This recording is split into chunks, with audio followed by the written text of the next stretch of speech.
Queridos irmãos, queridas irmãs, então estamos de volta. Técnicas e recursos. Não é técnicas e recursos, não. Deixa eu voltar aqui. Parece que minha narina está querendo espirrar. Se eu espirrar, você não se preocupe. O tema: o desenvolvimento do diálogo, fixações, cacoetes, dores físicas, deformações, mutilações. Diálogo com as sombras, Hermínio Miranda. Pois, gente, eu já li esse livro aqui umas 4, 5 vezes. Mas eu não sei se acontece isso com você. A gente lê um livro e nós conseguimos captar 10%, vamos pensar assim, daquele livro. Se você relê o livro, você capta mais 10% que você não tinha visto na leitura anterior. E eu posso dizer que é o seguinte: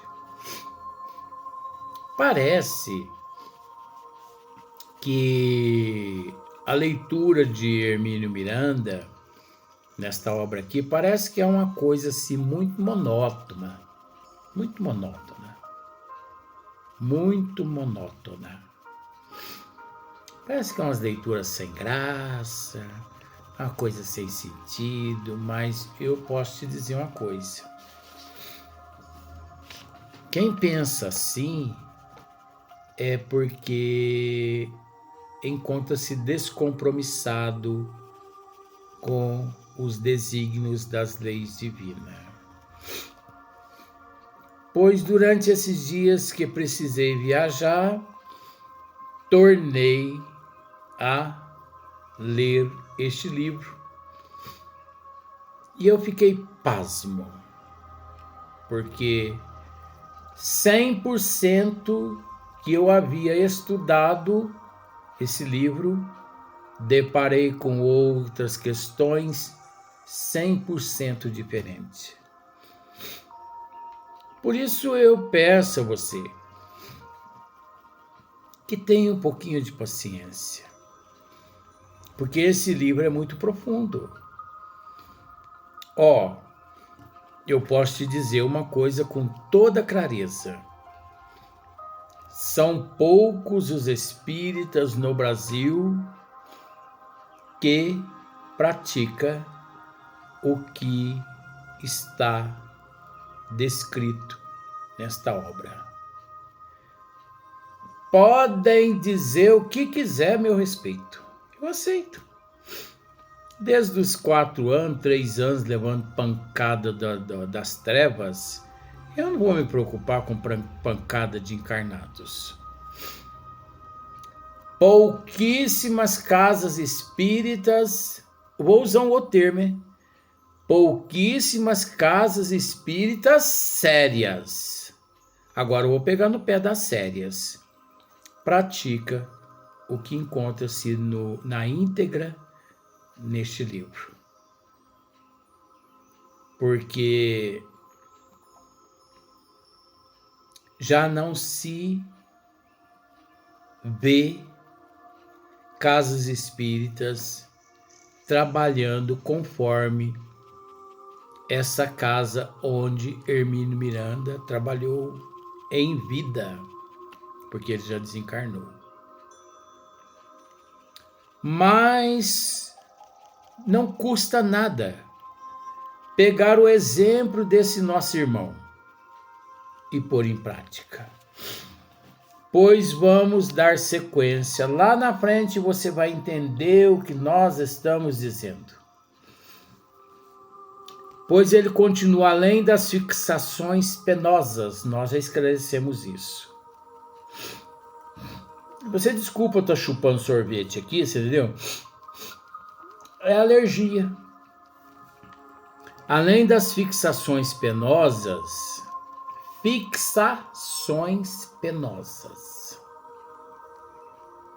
os espíritos conturbados costumam apresentar cacoetes. nós já esclarecemos também a respeito de uma boa parte dos cacoetes, sob a forma de trejeitos. Nós já explicamos também a respeito dos trejeitos. Sequência, agora é sequência. E contrações ou ainda mutilações e deformações perispirituais. Isso aqui é tão interessante. Contrações ou ainda mutilações e deformações perispirituais. Eu vou continuar lendo aqui, porque tem uma história muito interessante e em cima dela eu quero aplicar em cima dela algo do esmiuçamento, né? Então veja bem, é certo que tudo isso está ligado ao problema interior que os atormenta. Já tivemos oportunidades de observar esses pormenores aparentemente irrelevantes de muitas maneiras e sob variadas condições. Vamos a alguns exemplos. Citei a Lures neste livro o episódio do pobre irmão que tinha um braço paralisado. Notei que durante o diálogo ele se movimentava aquele membro. Por que seria? Porque aquele espírito trazia um dos braços, né?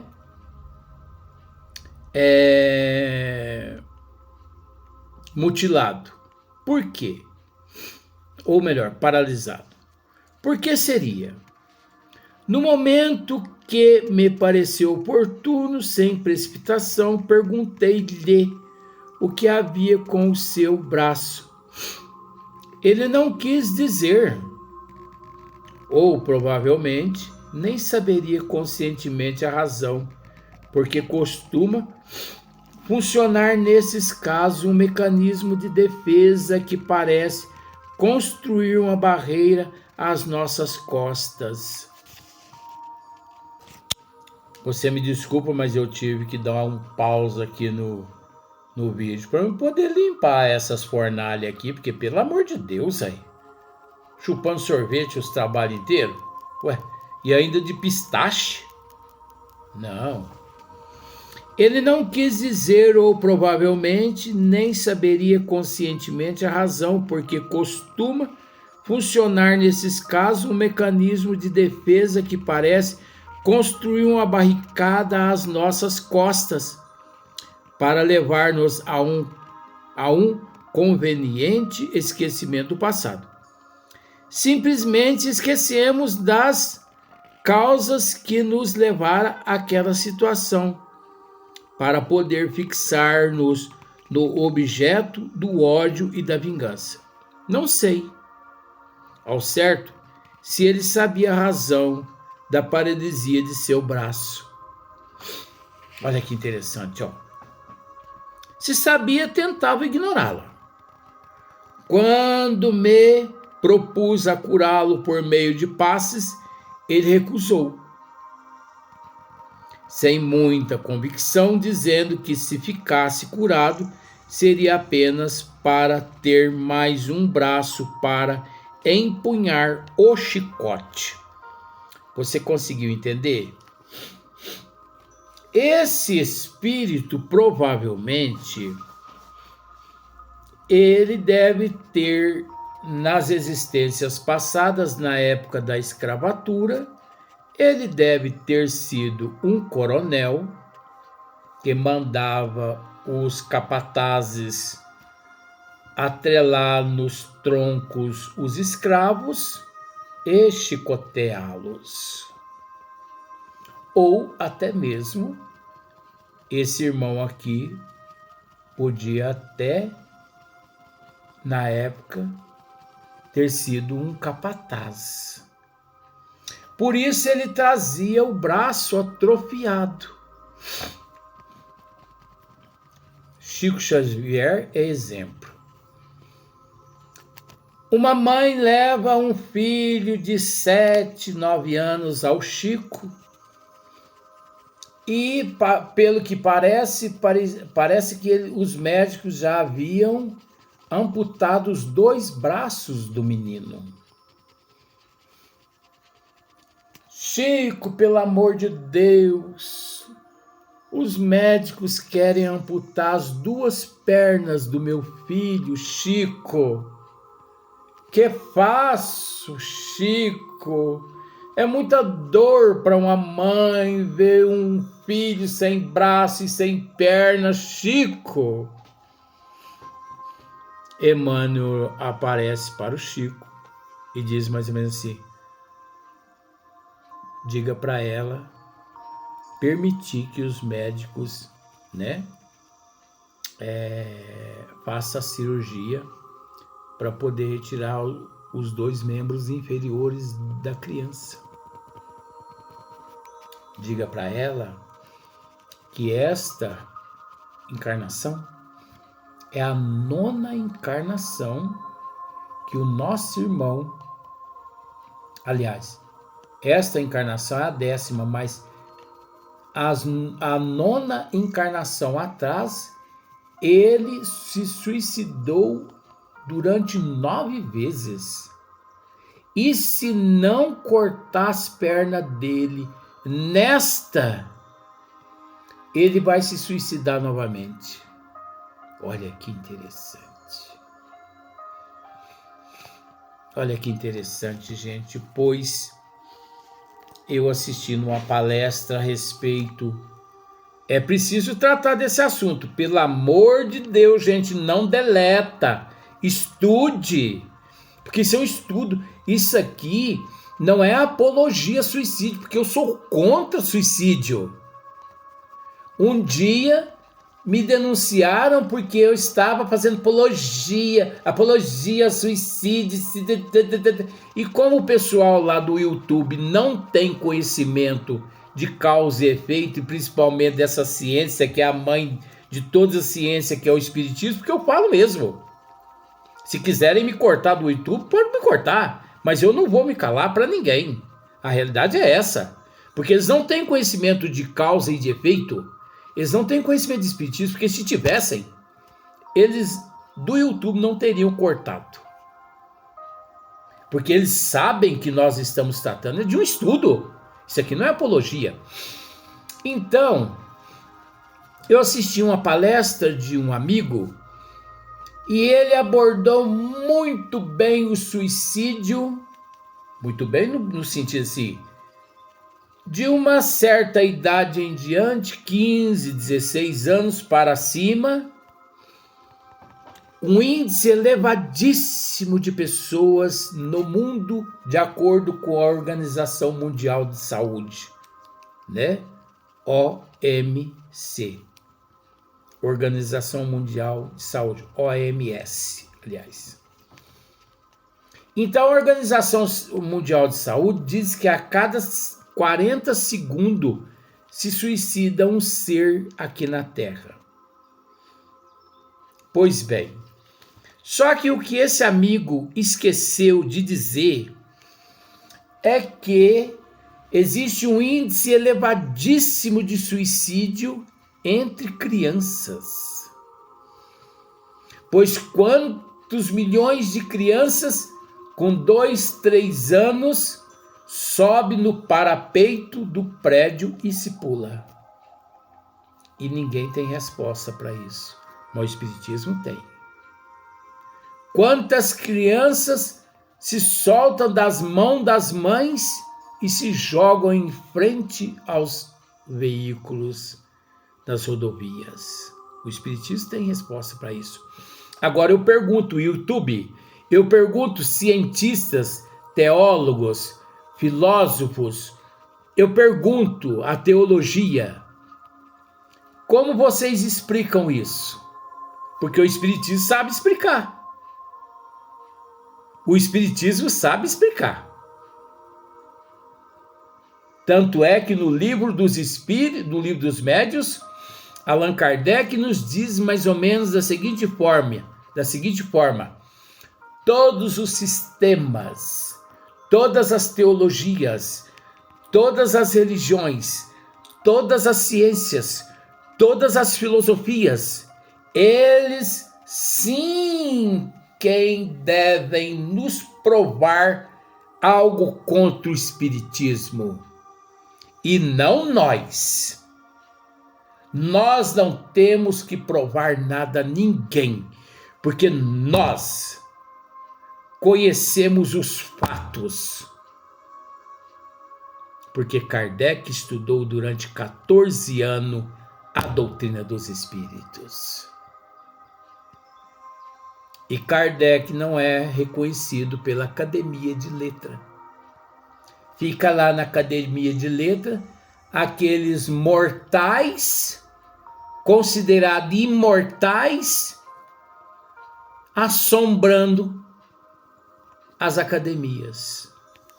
Então veja bem, dizendo que se ficasse curado seria apenas para ter mais um braço para empunhar o chicote. Eu conheço o caso de um espírito que ele amava tanto sua mãe, mas tanto, que era o maior tesouro de sua vida. Era um filho de uns 30 anos. Só que um dia a mãe lhe aborreceu e ele perdeu a paciência e armou a mão para dar um tapa no rosto da mãe. Só que ao chegar próximo do rosto da mãe, ele parou. E ao parar, ele sentiu um choque que estremeceu todos a musculatura daquele membro interior. Daquele dia em diante, seu braço começou a secar como se estivesse o seu braço se transformando em uma múmia. Quando ele desencarnou, ele faz parte do assunto, gente. Quando ele desencarnou, ele passou a se ver no plano espiritual, na erraticidade, com aquele braço atrofiado. E nós sabemos que milhões de seres retornam ao corpo físico com milhões de membros atrofiados devido ao reflexo do ato cometido, como, por exemplo, as pessoas que ingerem veneno nascem com úlceras estomacal, câncer no estômago, câncer no intestino, câncer de garganta, câncer pulmonar. As pessoas que se jogam de penhascos nascem na condição de nanismo. Simplificando, nascem anões. Você sabe por que nascem os anões? Se suicidaram em existências passadas pulando de altura. Então aquilo ali reduz a massa perispiritual. Desculpa. E ele retorna naquelas condições. Quantas pessoas que nascem, por exemplo, sem os braços, sem as pernas. Eu conheci uma jovem aqui no Brasil que nasceu sem as mãos. Muito conformada, muito digna, honesta. E um dia eu procurei saber no plano espiritual que ela havia feito existências passadas. Me disseram que ela, na época, da Inquisição, ela não só ali na guilhotina cortavam, degolavam o pescoço das pessoas, como também ela aproveitava e mandava cortar as mãos das pessoas. Milhares de mãos foram cortadas. Por isso, ela retorna ao corpo físico sem aquele instrumento que causou desgraça a muitas outras pessoas, perdão da colocação. E assim por diante. Nós vamos ver uma história aqui, deparar com uma história aqui, de um espírito que se apresentava nos trabalhos de desobsessão na casa em que trabalhava Hermínio Miranda, sem cabeça, mas que segurava em uma das suas mãos a sua cabeça.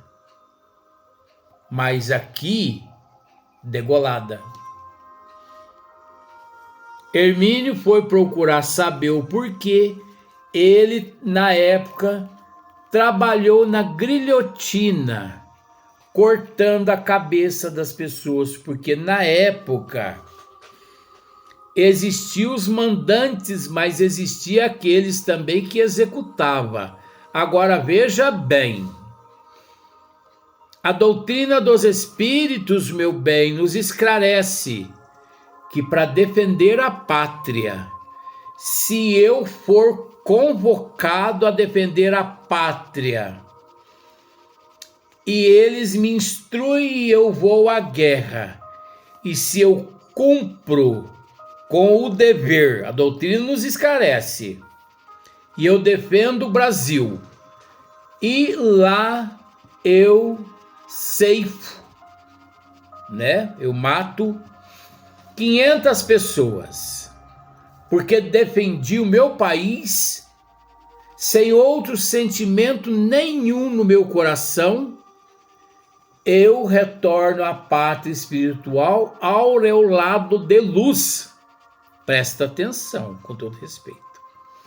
Mas se eu chego lá, pego o fuzil, escondo atrás da árvore e fico assim, ó. Olha o palhaço aqui, ó. Aponta a tua cara aí que eu quero te mandar pro inferno. Perdoa esses termos.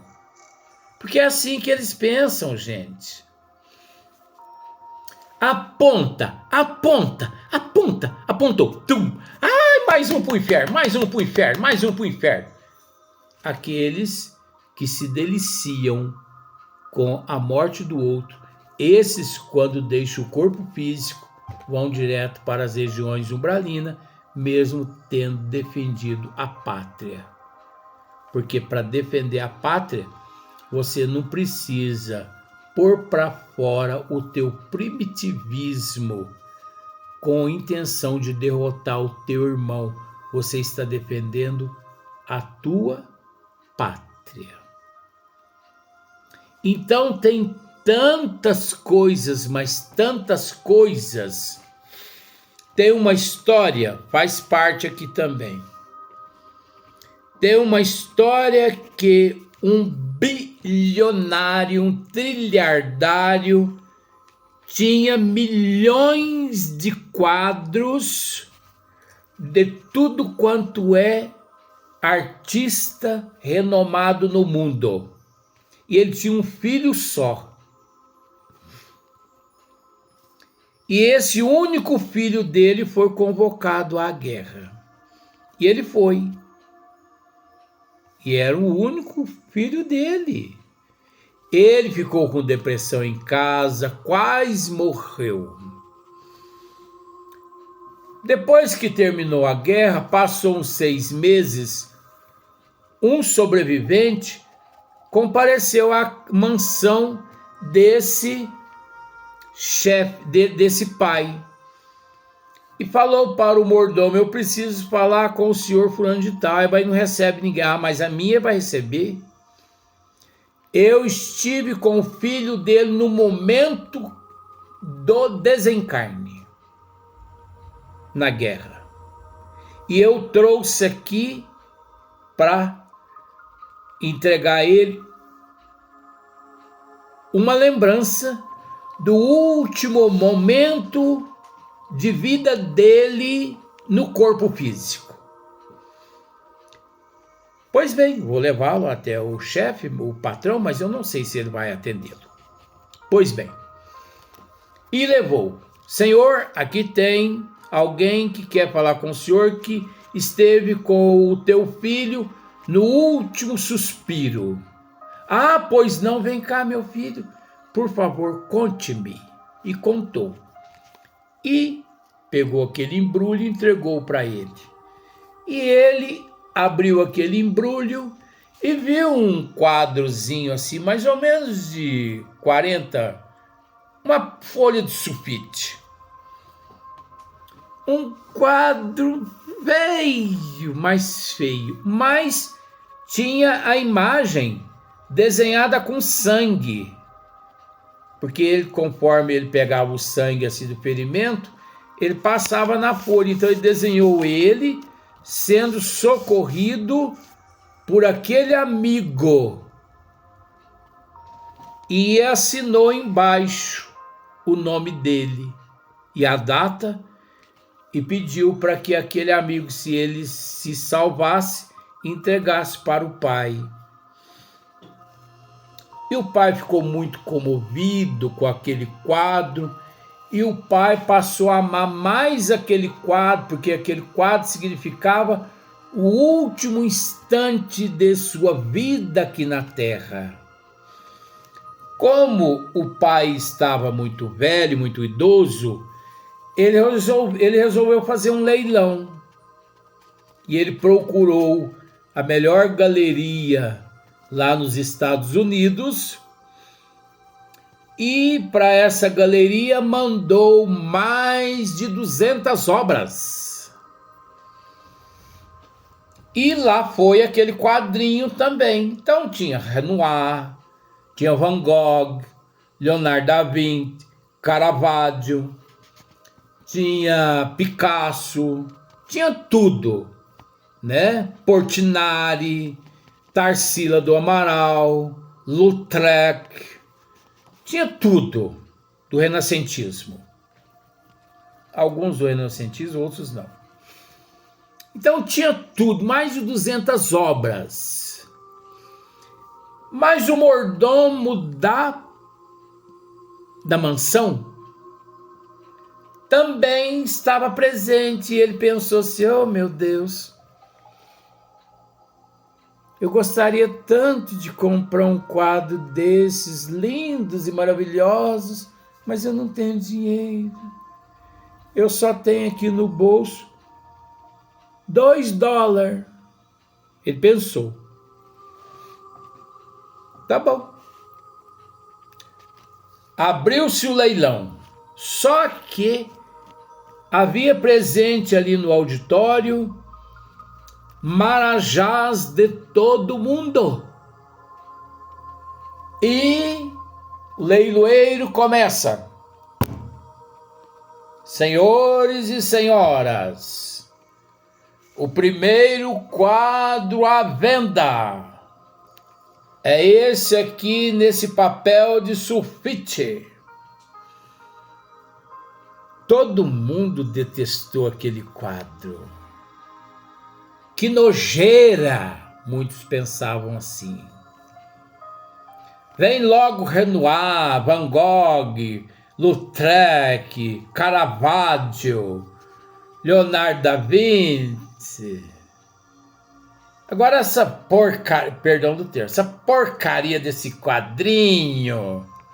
Mas o leiloeiro dizia assim, enquanto nós não vendermos esse quadro, é ordem do dono da galeria de obras, de todas as obras. Enquanto nós não vendermos esse quadro, não vamos vender os outros, oferecer os outros. E O jardineiro que ali estava presente com $2 levantou a mão. Pois não, senhor? O senhor levantou a mão aí atrás? Eu fico com o quadro. O meu lance é $2. Quem dá mais? Quem dá mais? Quem dá mais? Quem dá mais? Ninguém deu mais nada. Leiloeiro, pá, bateu o martelo. Encerrado a galeria, encerrado a exposição. Aí houve aquela frisson no ambiente. Interrogado, como? Mal começou? Ah, mas tem uma carta aqui do dono das obras, que aquele que comprasse esse quadro do filho dele pintado no momento da agonia de sua morte, no momento da guerra, herdaria todos os outros quadros, de forma que mais de 200 quadros aqui é desse senhor que acaba de adquirir esse quadro de uma folha de sulfite. Encerrado a exposição, o leilão. Todo mundo quis morrer. Aí você pode me dizer assim, o que tem a ver com isso? Olha, gente, tem muita coisa. Vamos para a próxima, para o próximo vídeo, para você procurar entender.